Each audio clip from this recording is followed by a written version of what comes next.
Hello everyone and welcome to Belinder TV. If you're a returning subscriber, you're welcome back, and if it's your first time here, my name is Belinder. I do videos on DIY hair care, hairstyles and wig. Today I'll be making this wig with this hair. It comes with in 3 bundles, 22 inches, 24 inches and 26 inches, and I'm going to be using this regular wig cap. Is very light, so I'm going to use the double because it comes double in a pack, so I'm going to use the two of them so it can be thick. The wig using the hair I'm using for this wig claims 1 pack can be enough, but I don't trust this hair, so I'm going to start with the front. I'm going to start by sewing down your net. I didn't really have a specific measurement for net I use, but this net is about 4 by 5 inches. So just sew your net onto your wig cap. Leave the front part open so you can cut it like this with your scissors. This is going to give your wig a more natural look. So now, as you can see, I just went on to mark my wig cap where I'm going to be sewing onto. Doing this is not a must, but it's like a guide. It will help you, it will make the job more easier and faster. So this part I just marked at the front, that's where we're going to use the crochet to form the closure. So like I said, I don't trust this hair, so I decided to start with the closure, with the front part. So even if it's not enough, we'll manage the rest at the back. So I'm doing the front. You're making a closure at the front, so you should invest in push pins. Is good. It's going to help you make your work a lot easier, so just pin it down onto where you're going to be sewing the hair.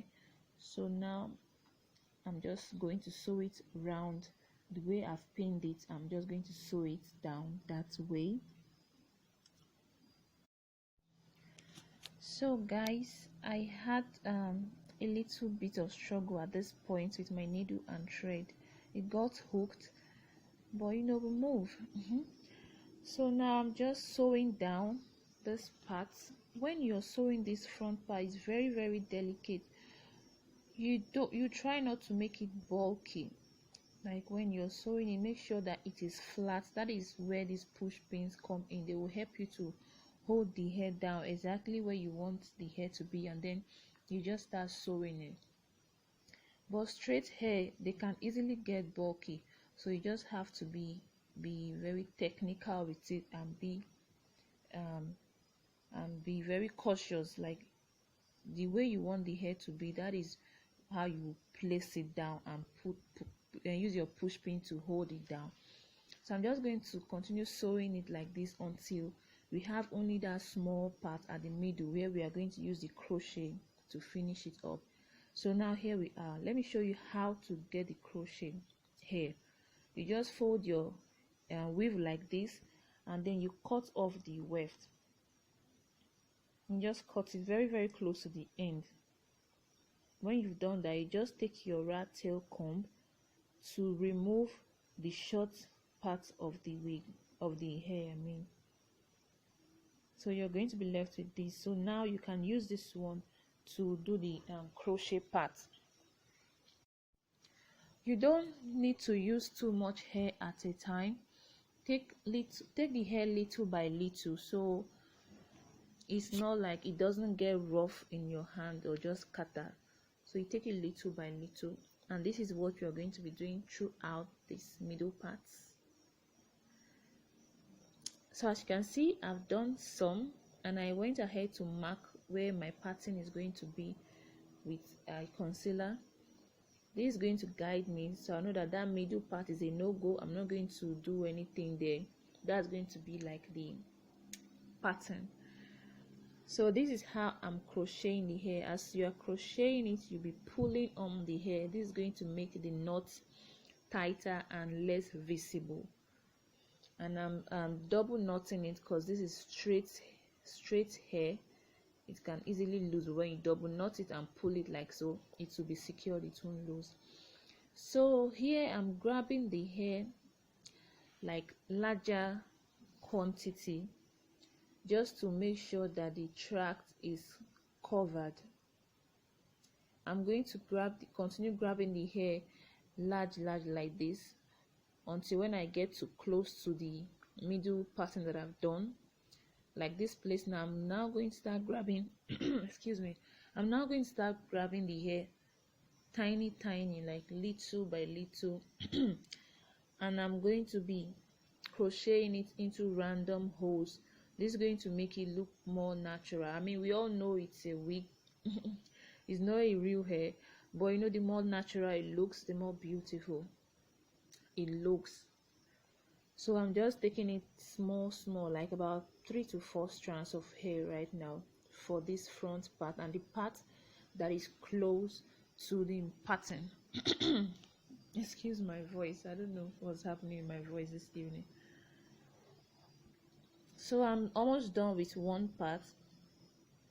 I'm not going to put this mousse down. This is optional, but it helps me. Like when you put the mousse, it relaxes the hair, so when you're crocheting the other part, it does not, your crochet needle don't drag the hair from the other side. So just putting the mousse will make it more cleaner. Am I making sense? So that's just what I'm doing, and here we are done. Isn't it beautiful? So we are done with the closure. Now I'm going to start sewing in the rest of the wig cap. I mean, the main job is on the closure. Once you have done the closure, you are done already. The back part is not very hard. It's not even hard at all. So especially when you've already put your markings how you want to sew your wig on, you just mark it like that and then you continue.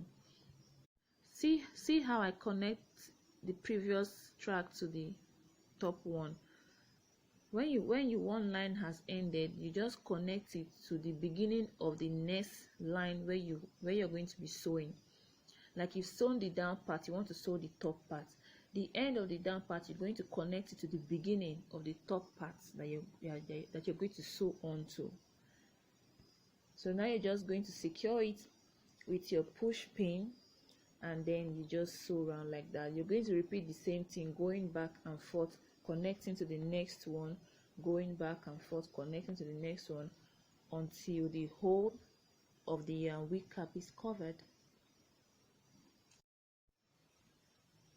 So just keep sewing it like so, and here we are done with the back.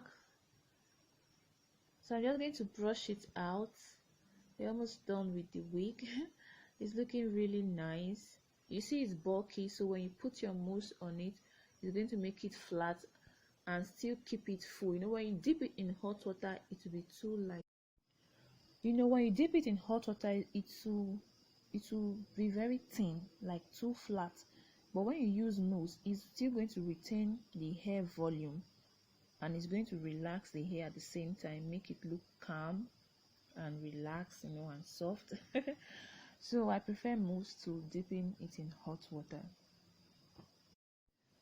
And sorry guys, I didn't mention, I used the 26 inches at the down, and then I used the 24 inches at the middle, and then the 22 inches is what I used for the closure. And it's really optional. You can use it the way I have used it, and you can use it the way that you prefer.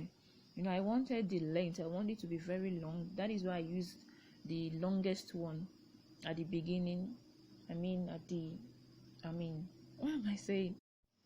I was personally going for the length. That was why I used the longest one for the down, and then the middle ones, and then the shortest one at the front.